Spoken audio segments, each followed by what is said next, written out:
From T1, I knew it probably wasn't going to be my day. I was so cold on the bike after the swim. Because I was so cold, I lost focus on my nutrition strategy. I had a terrible run. I left a lot of time out there on the course.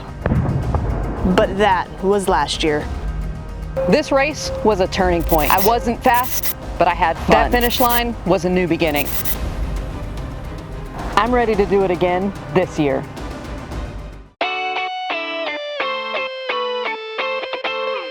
Indian Wells, California is absolutely gorgeous.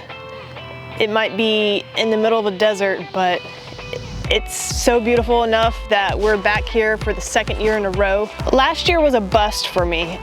As you know, the swimming portion isn't what I exceed at, and yet last year that was my best portion of the race. So I have a lot of room for improvement for 2023, and that's exactly what I plan on doing. We've made a few adjustments leading into this race, particularly for this race, to help maybe not become so cold on the bike. Once I became cold on the bike last year, it all went downhill from there. And so we've put a few things into place to help get me through the bike better shape and lead me on to a better run. We've all been there in a race where we get kind of into a dark spot and we tell ourselves, man, this really sucks, this really hurts, this is really hard, what the hell am I doing here? I'm gonna have to overcome that. And I'm gonna tell myself that I don't want a repeat of last year, that I have come here again for the second year in a row to prove to myself that I'm bigger and stronger than who I was last year. I wanna come out with times in each discipline that I know I'm capable of. To be quite honest, I haven't even thought about a PR. There is a particular discipline that I'm shooting to get a PR in, but my overall time, honestly, haven't thought about hitting my 70.3 PR time. My biggest goal for the day is to successfully execute my nutrition on the bike, which hoping that will then lead me on to a successful run in a successful 70.3. The big reason this race is so special, in 2022, we came here with friends. None of us had ever done this race, but we had so much fun. This race last year, yeah, it was bad for me. It was very, very bad for me, but it was probably, in a sense, the best race of the year, because as a team, we had so much fun and we bonded and we just all became so much closer together. And like, I think immediately we all knew that we were going to come back for a second edition, and we're bringing more team members with us, and it's just going to be a blast. Obviously, we can never really truly know what we're going to do on race day. We just have to go out and execute all the aspects, the swim, the bike, the run, the transitions, the nutrition, all the things. And all we can do in the lead up is just train and show up and do the work, and that's what the season has been for me. On paper, the numbers haven't looked the best, not where I want to be. I was hoping to be a little bit further along by this point in the season, but here we are.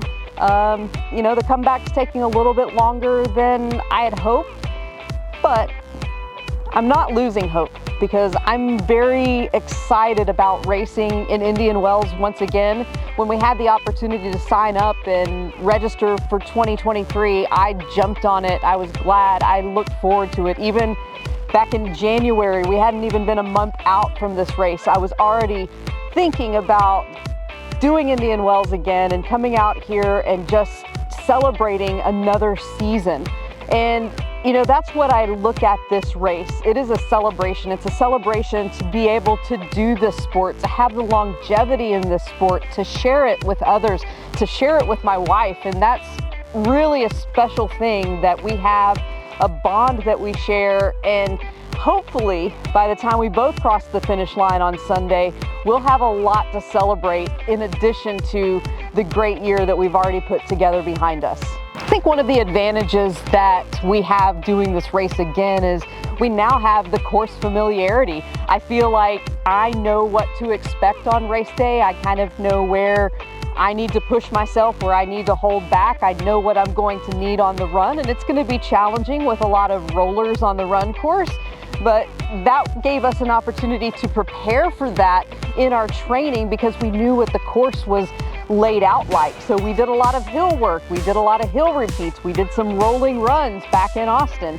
And so I think all the preparation that I've done is the best that I could do. Again, I don't know what the finishing time will be on Sunday, but I know that I've done everything that I can do to put myself in a good situation. Most of all, my goal on Sunday is to race happy, to race having fun, to remember why I do the sport and why I love to do the sport. I've had a great year being able to share Chattanooga and Finland and now Indian Wells with Caitlin and Colin and the rest of our friends who will be joining us in Indian Wells, and that's truly special. It started many years ago in 2009 with my first triathlon. I had no idea that Team Saunders would be a thing, that we would be able to reach out and connect with so many people, and that is very special and unique, I think, to the sport of triathlon, and that the community just continues to grow, and we are grateful to have that opportunity to do what we do with amazing people. Oh, yeah. The influencer world is converging. I'm Ari, by the way. I don't know. Hey, I'm Colin. No. Nice to meet you, Colin. Nice to meet you. This is my girlfriend, Iris. Hi. All in all, if I can do better than I did last year, that would be a huge victory for me. But again, mainly, I want to have fun, I want to enjoy it, and that everything else will take care of itself.